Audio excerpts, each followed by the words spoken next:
Oh, yeah. Good morning, ladies, gentlemen, and others, who again shall remain nameless because you know who you are. Love yous all.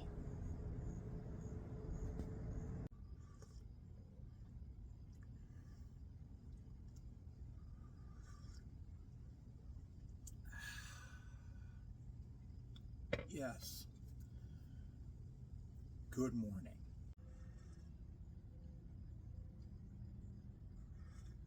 Mm, yeah, so, as I was saying, good morning. I'm gonna talk about the afterlife. Yeah, that empty promise of a better life after you die, conditional on your being obedient, submissive, and subservient during this life, and conditional on your accepting oppression, injustice, persecution, exploitation, and abuse. Yeah, conditional upon your lying back and taking it and never fighting back. The afterlife.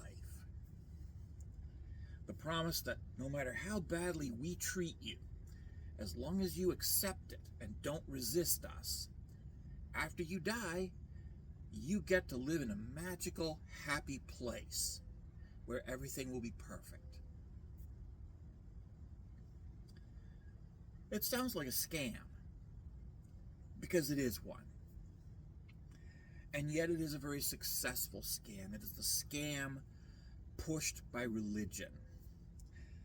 In Canada, it's predominantly Christianity. In the Middle East, it's predominantly Islam. Jews originally didn't have an afterlife, but then they embraced it and now they believe in it. And quite honestly, it's, led to a decline in quality of life for Jews as well. Yeah. The promise of a better life after you die, if you accept the injustices of this life.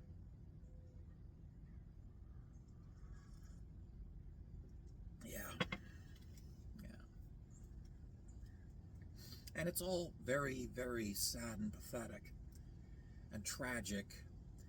And it sets us up to allow and accept the most grievous of injustices without question, without hesitation, without even the slightest hint of, hey, wait a minute. Yeah. Yeah. There can be no, hey, wait a minute, from somebody who is convinced that their afterlife is on the line. Because they're always going to be scared. So they're always going to be obedient.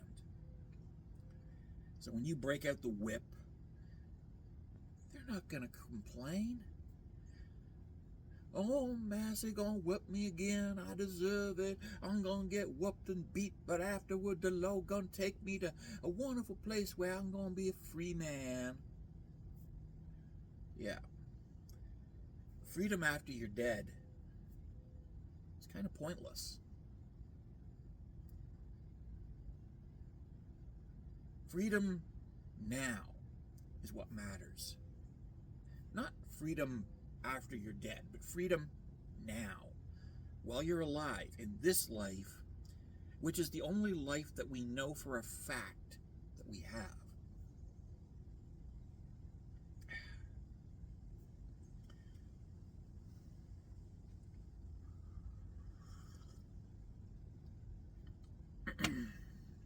Because let's be honest, if you're living your life with the expectation that after you die, you'll get a new one and it'll be better, as long as you just submissively and obediently accept whatever grievous injustices are being done to you in this life, That's not a good life. That's the promise of pie in the sky.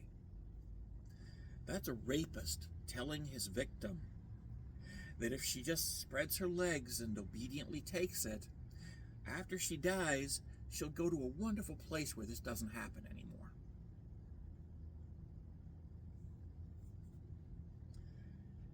Sounds like a great way to set up a future of being able to go over there and use her at your own discretion for the rest of her life.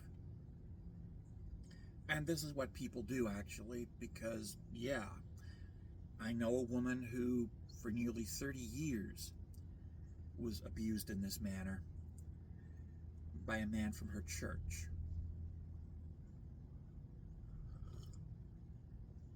And when she finally did come forward and say enough and go to the police after 30 years of this guy going over to her place, using her, and then promising her that if she just kept quiet and was obedient, that after she died, she would go to heaven. But that if she complained, God would punish her and she would go to hell. Yeah. After 30 years of this, she finally got the courage to complain. She had to overcome a lot of religious fear in order to come forward and report this man. And when the case went to trial, she was asked about this. And she testified that she was afraid of losing her afterlife.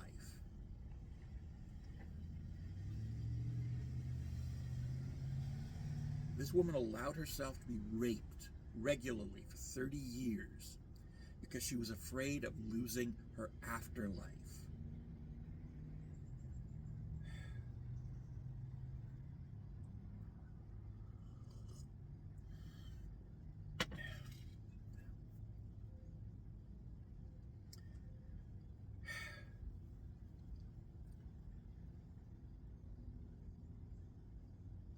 That's terrifying.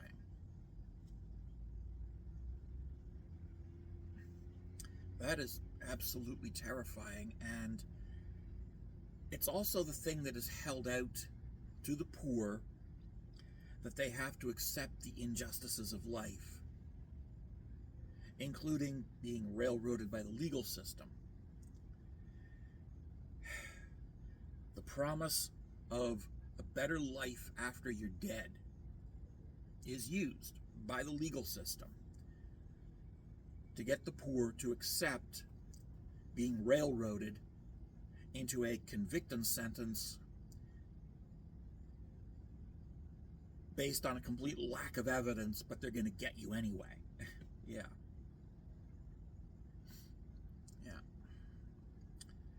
As long as you just obediently submit and take it, it doesn't matter, because this life is not your real life. This life is just a bad place that you have to endure until you die. And then, if you do all the right things, after you die, you get to go to the afterlife, where everything is perfect.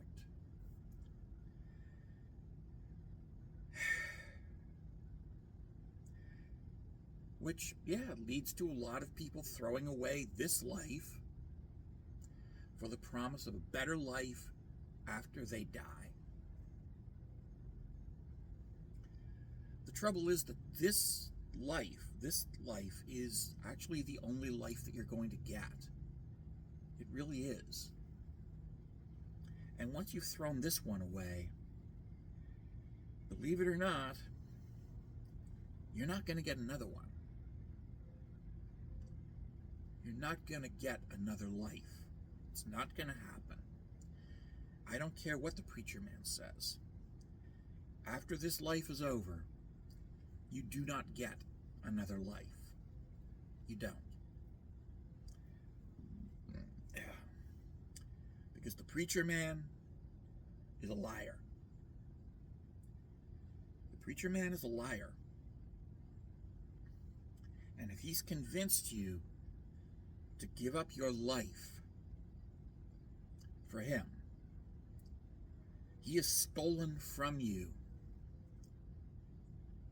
the only life that you have. And I don't care who that preacher is. He can be your imam, he can be your rabbi, he can be your priest or your minister or your pastor. It doesn't matter. He's a con man. And he's convinced you to give up the only life that you're ever going to have for the promise of a better life after you die.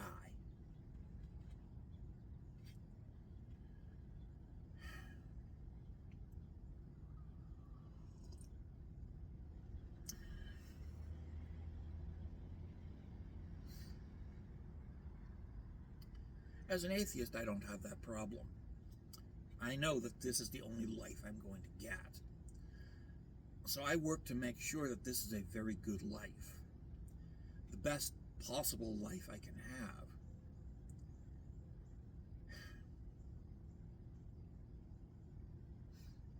Instead of worrying about the quality of the life I'm going to get after I'm dead, I focus on making sure that this life is a good life.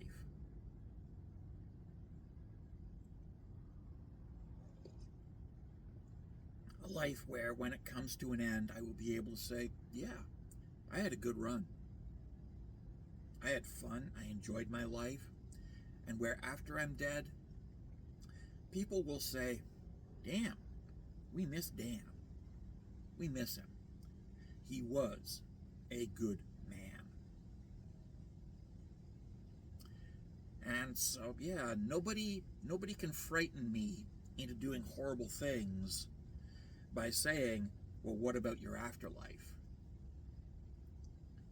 Nobody can frighten me into supporting atrocities and injustices by saying, yes, but what about your afterlife? Because I don't buy that shit. This is the life that you get, and you have to make the best of it. Make the best of the life you have, and live in such a way that you know that you are going to be judged not by a magical God that lives in the sky who can be easily fooled, but by your friends and your neighbors and your community. And they're going to decide whether or not you are a good person. Not some magical God in the sky who judges you for your obedience.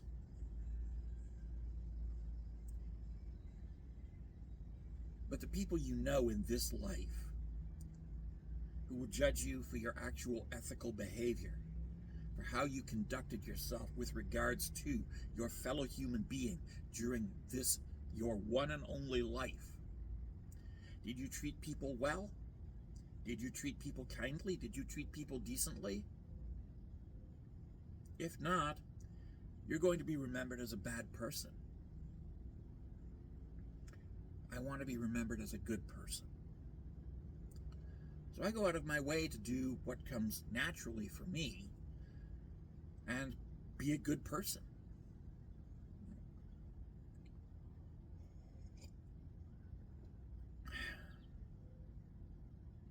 Because, well, being a good person is what comes naturally.